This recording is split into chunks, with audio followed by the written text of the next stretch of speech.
జై శ్రీరామ్. 2022 నుంచి 2024 జూలై వరకు మొత్తం 11 ప్రెడిక్షన్స్ అనేవి ప్రూవెన్ అయ్యాయి.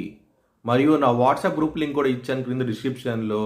ఇది నిజమా కాదా అనుకుంటే కనుక ఈ 11 ప్రెడిక్షన్స్ అనేవి కింద డిస్క్రిప్షన్లో ఉంటాయి.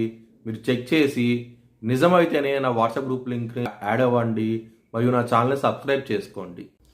కుంభరాశికి అధిపతి శని. కుంభరాశిలో ధనిష్ట 3-4 పాదాలు, శతభిషం 4 పాదాలు, పూర్వభాద్ర 1-2-3 పాదాలు ఉంటాయి. ఏ నక్షత్రం వాళ్ళందరికీనూ నేను చెప్పే వార ఫలితాలు వర్తిస్తాయి. ఈ వారంలో లగ్నాధిపతి అయిన శని మొదటి స్థానంలో ఉన్నారు. మీకు వ్యతిరేకమైన తీర్పు వచ్చే అవకాశం ఎక్కువగా ఉన్నది.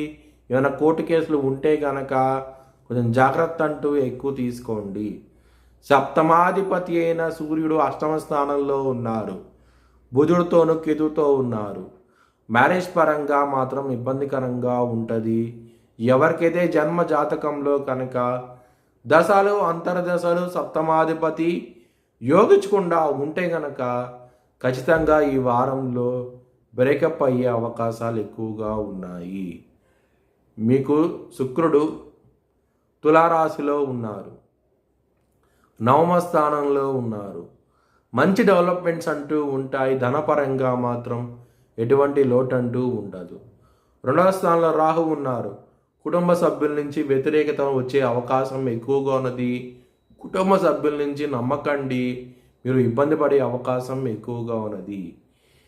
ఇక్కడ 4వ స్థానంలో గురువు ఉన్నారు కాబట్టి గురు బలం అనేది ఎక్కువగా ఉన్నది కాబట్టి మీకు ఎన్ని కష్టాలున్నా సరే మీకు ధనపరంగా మాత్రం కొంచెం ఇంప్రూవ్మెంట్స్ అనేవి కనబడతాయి. ఈ వారంలో చాలా ఆనందంగా ఉంటారు. పంచమ స్థానంలో కుజుడు ఉన్నారు. లవర్స్కి మాత్రం బ్రేకప్ అయ్యే అవకాశాలు చాలా ఎక్కువగా ఉన్నాయి. బిజినెస్ పరంగా మాత్రం పెట్టుబడి అనేది తగ్గించి పెట్టుకోండి. ఇబ్బంది పడే అవకాశం ఎక్కువగా ఉన్నది ఈ వారంలో. మీ భవిష్యత్ వివరాల కోసమై హెచ్ఎల్ఎన్ జ్యోతిష్యాలను సంప్రదించండి.